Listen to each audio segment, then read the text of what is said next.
Judas and the Black Messiah, man. This movie. Spoilers. if you haven't, if you haven't seen it, I just want to put that out there right now. There's going to be spoilers.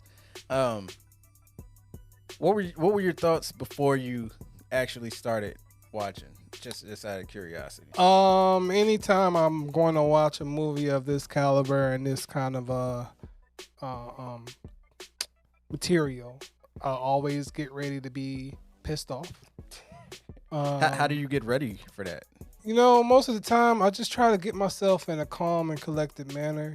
Oh, so you don't pull a tray and go shadow box in the corner to get it out? Nah. For this one, I was just like, even though I know this is not a popcorn watching movie, let me go make me some popcorn, make me a little soft drink, and just relax and get myself in a nice zone so I can just prepare for this, because I already knew it was about to be some mother effer, yelling at the screen, but I took it easy. Did you do a lot of yelling at the screen?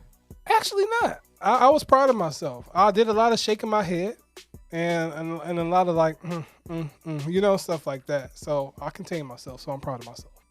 Yeah, going into it, man, it's like I had decided, you know what, let me listen to some more Fred Hampton speeches, because I've listened to Fred Hampton speak before, but I just wanted to hear more about what he was talking about and what he was talking about in interviews, and he spoke just as the way I expected him to speak and about the things I expected him to speak about.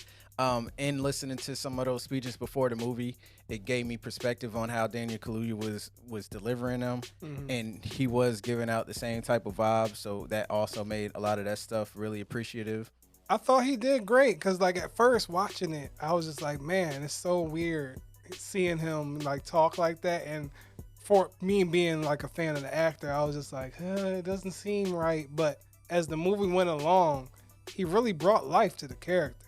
Just so you know, before Ryan Coogler came to them about producing the movie, and the O'Neill brothers, I believe, or the Lucas brothers that helped write the movie, and Shaka got involved with the directing, it was going to be directed by John Singleton or F. Gary Gray, one of the two.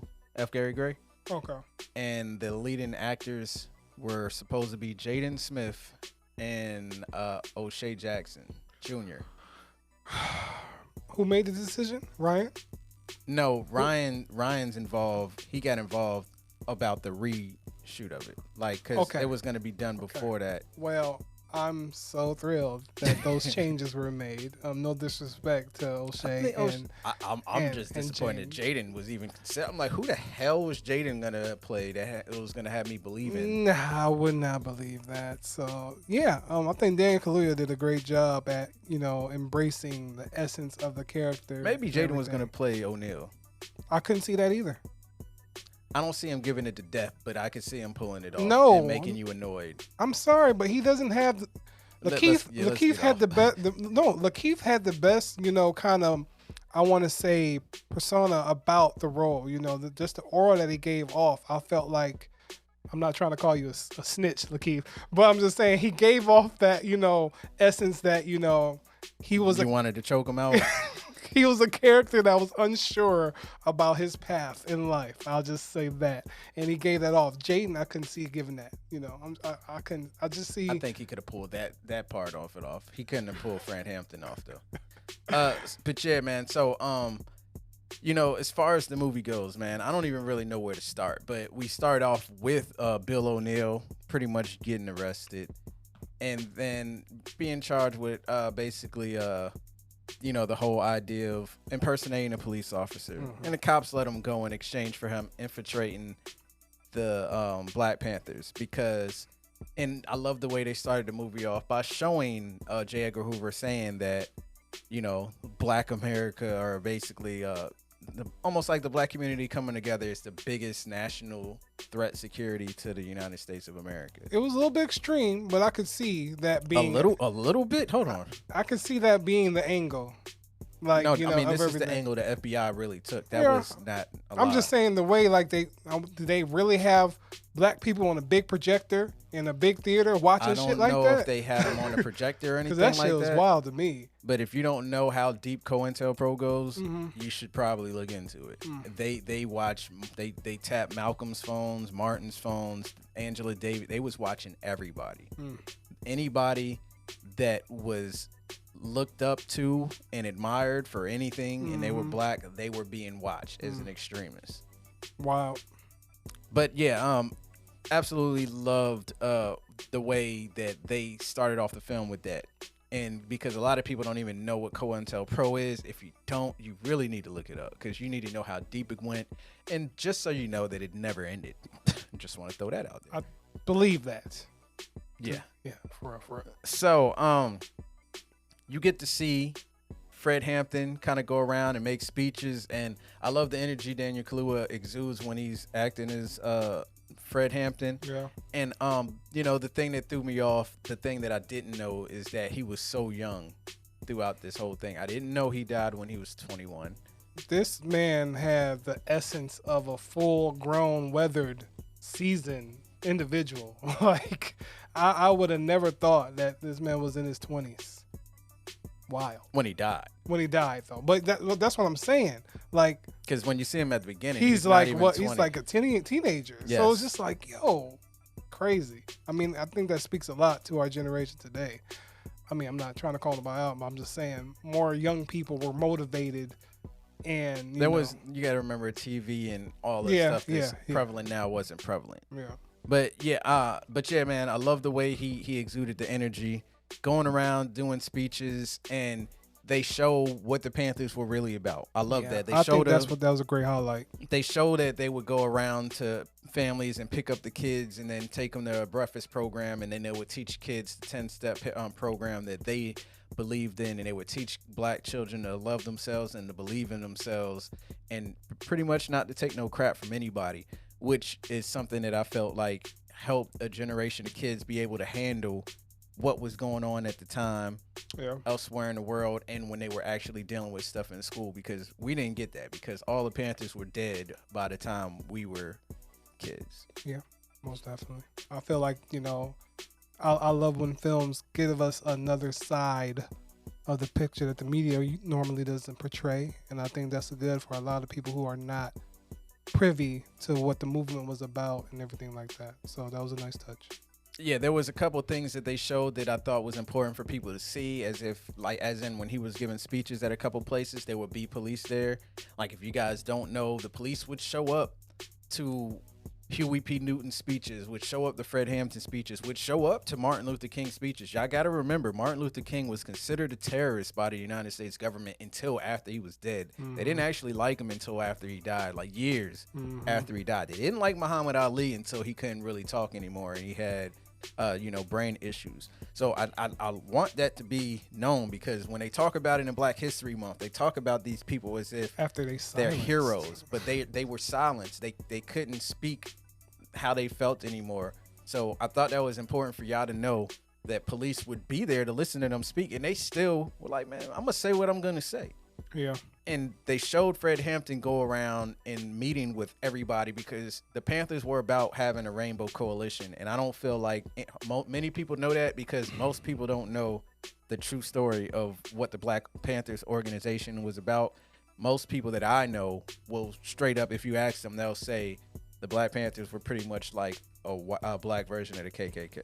Yeah. I feel like that was another subject the movie handled very well, because the nature of Fred Hampton was just no fear. You approach everybody, with respect and everything like that. But with no weapons. No weapons. And that was another thing, too. Like, I was just like, he was really about the movement. I mean, they were protecting themselves. But when it comes to approaching anybody, it was just always using your voice and not your weapons. So I thought that was really powerful. Yeah, they did a good job of showing him going around and getting everybody involved, because if you don't know, maybe you need to look it up. But the Panthers had people of all races involved. There wasn't no black supremacist group. And apparently when they referred to people as pigs, it wasn't just police. It was anybody that was against the progression and that were oppressing groups of people. I think that was important to know. So they show him going around, getting everybody together, building this coalition, and then I don't know if you know, and I thought they were gonna have him do the speech where he did a speech when he got out about supposedly stealing $70 ice cream worth of ice cream, and he's just like, I mean, I don't think I'm big enough to eat $70 worth of ice cream. But there's a speech where he actually talks about it. Really? I'm gonna have to look that up. Okay. And I thought that was cool that they brought that up, because people need to know that they would always find frivolous charges to lock people up that was involved in the movement. Yeah, it's wild. Yeah, so he gets locked up, and they shut down his headquarters in Chicago. As in, they have a shootout, the people turn themselves in, and then they burn the whole spot down. But the great thing was they rebuilt the whole thing, and you got to see the resilience of the Panthers and how they just didn't give up. And it's almost like that's a spit in the face of the police too. Oh, yeah. Like, y'all ain't even get rid of us. Look, we got rid of all of it, man, and it's back clean, back new. Well, like when he got out, he was like, "There's power in numbers," and it's just like, everybody was deeply affected by the movement and everything we were doing, and they came of their own free will just to help out and everything like that. And I think that's, there's power in numbers. When there's a lot of people come together, you can get something done. So at this point, you see that O'Neal is snitching and everything like that, but he's there and he's the main person helping rebuild. So how did this make you feel? I mean, this being based on a true story and everything, I wonder if he was literally fighting to fighting with himself, because the way it was portrayed, like he was really getting passionate about the movement, but at the same time he was still snitching. So I really want to know, like, was the duality of what he was doing making him was he feeling bad at all? Because the joy in his eyes when everybody was helping him and everything like that, I don't know, it was real torn. It made me torn, because at the same time it's just like, yo, you're doing a good thing, but you still a snitch. And I don't know, it was the hardest thing while watching the movie to quote unquote root for a character, you know what I'm saying? Because even though I pretty much knew the outcome of this film, I was just like, you got to do something, man. You got to do something to redeem yourself, and that moment never came. So it was hard for me. Yeah, so the main thing that I took from O'Neal's whole plight in this movie is you see that he's extremely self-centered. Yes. Because he would do something that was good. He would go to the police officer, and you can see that he felt like, why y'all still following Fred? Like, he's really not that big of a problem. Like, he even said the first time they met him, when he met up and to go do the first report that we see, and he's just like, they ain't no terrorist organization. Yeah. Like, Fred ain't no bad guy, actually. Y'all looking at the wrong person. You know what I'm saying? Yeah. And that was his consensus. That was the consensus of people all across the state, all across the nation. It's just like, the Panthers aren't what y'all guys think. But unfortunately, due to the nature of, the COINTELPRO program and the FBI at the time, they didn't care. And you can see that, in the movie as well. Like, even the main FBI agent, I forget his name, Roy Mitchell. He was like, at first it seemed like he was in a battle with himself as well, because he was like, when he found out there was an informant in the Black Panther apparently, and he seemed like he was just like, is that the right thing to do? You just said they killed somebody who wasn't the informant, and you can kind of see that battle. And it was just like, yeah, all right, this is why we do it. This is how we do it. Ain't it beautiful? And this is the same type of cop energy that you see in The Hate U Give. Not just The Hate U Give. The Central Park 5 story. Oh, okay. Yeah. It's that same energy that the cops give. Like, well, we don't care if you did it or not. We about to frame everybody involved. Yeah. And that was tough to watch. So, I don't know, man. Just knowing that to some extent all this stuff happened like this is crazy. Yeah, so Fred goes to jail. He comes back out, and he's on a roll. He's getting everything back to the way it needs to be. And they come to O'Neal, and they're just like, look, it's time to take him out. And he's about to get locked up anyway. He's about to go back to jail on some frivolous charges because the cops didn't care. They just would lock you up. Yeah. But they want him dead because as long as he's alive, that hope stays alive. Yep. So they asked Mitchell to poison him. Now we don't know who actually poisoned him in real life. We do know that he was poisoned because his wife at the time was like he would not move, like he was stuck in space. The way they shot that scene, she screamed and didn't even watch it. It was so hard, and the fact that they only shot one time, and they got charged for like just the whole fucking thing. I was just like, how, bruh? Do you want to go down the role of history? No, it's just talk about. It's just when you see it like that and you think about like, yo, that happened, like that right there. That was factual right there. Bro, so you saw Lovecraft Country, the Black Wall Street episode. Yeah, right? man. It's just every time you watch it, it's just like. But I'm just saying. So you do know that all the black businesses got destroyed, right? Yes. But the white business owners claimed insurance.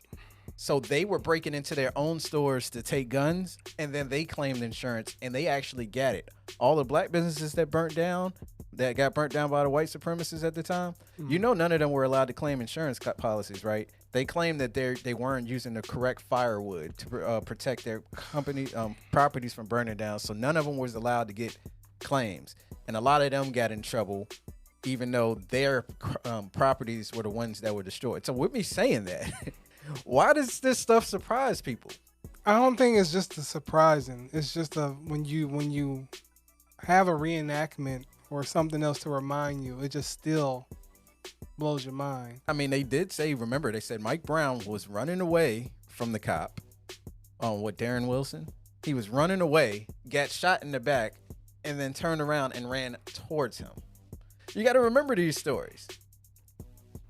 Remember my man from South Carolina, the guy said, the cop said he ran towards him, but we saw the video that ended up leaking, and what was he doing? He was running away. Then the cop ran up and threw the taser right next to him. So we have plenty of stories where we see incidents like this. Yeah. But so how did it feel, like, you know, just saying how so we know the story of a lot of the Panthers that were there because they talked about how, you know, somebody knocked. The guy that actually stood up to answer the door got shot right through the door, you know, and I believe that's the shot that went off, as in like he shot his gun after he got shot, and then they started shooting, told them to come out.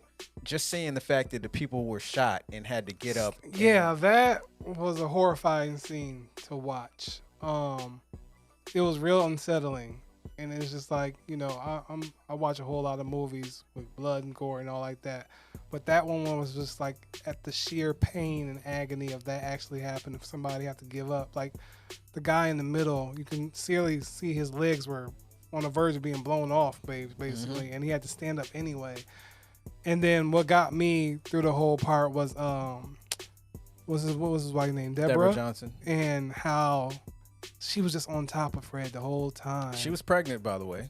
And that too, and she's trying to wake him up, but he would not move. And then when she gets pulled into the kitchen and just has to listen to the gunshots, not just the gunshots, because I'm pretty sure she remembered too, what they said for the rest of her everything. Life. Yes, he looks like he's gonna make it. And shot him 3 times in the head. Yeah. So have you ever seen the pictures of the real crime scene? No. So, and I don't think I want to. They were foul. They shot him in the bed, and they shot up the whole house. Pregnant woman in the house and everything. Ridiculous. Yeah. But yeah. So final thoughts, man.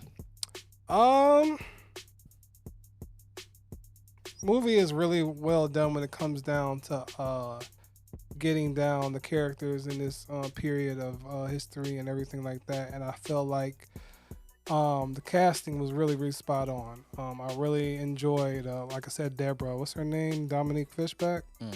I really enjoy her as an actress. I really liked her. She was in Power too, wasn't she? The Hate You Give. But she was in. But she wasn't she in Power? The movie with Jamie Foxx. Oh, I didn't watch it yet. All right, I think she was in that movie too, and another movie I saw her in. But I really enjoy acting. I feel like the story was weaved in a really. I like how it's structured. Because, when we see a period piece, we're usually used to how these movies are structured, but I thought they really gave this one a really good organization in terms of how to tell the story and everything, especially of a Fred Hampton and everything, how he moved. So I thought it was very well written and very well thought out. And, of course, Daniel Kaluuya shined as well, but Lakeith, I felt like he tried to give, the character some humanity in life and everything, and I think he really, excelled at giving that. And what you telling me, he went to therapy after this. I can imagine all the trauma he went through to bring this character to the screen and everything like that. So in that regards, I mean, I gotta commend him for trying, to bring this character to life, because I couldn't imagine what kind of thought process that you had to endure just to get this person to come to life on the screen. So yeah. Yeah, I thought the way that Shaka King filmed this movie was immaculate. The Lucas brothers did a good job of writing it. They apparently structured it kind of like The Departed. That was the goal. Kind of structuring it like Departed. I can see that, yeah. But, I will say Lakeith did humanize Bill O'Neill, but he's still a bitch and he's still a snitch. So he'll never be forgiven. And Lakeith, don't do any more roles like this until you've done like 2 more seasons of Atlanta. Like, we got to warm back up to you after that. We need therapy. We need therapy for your role.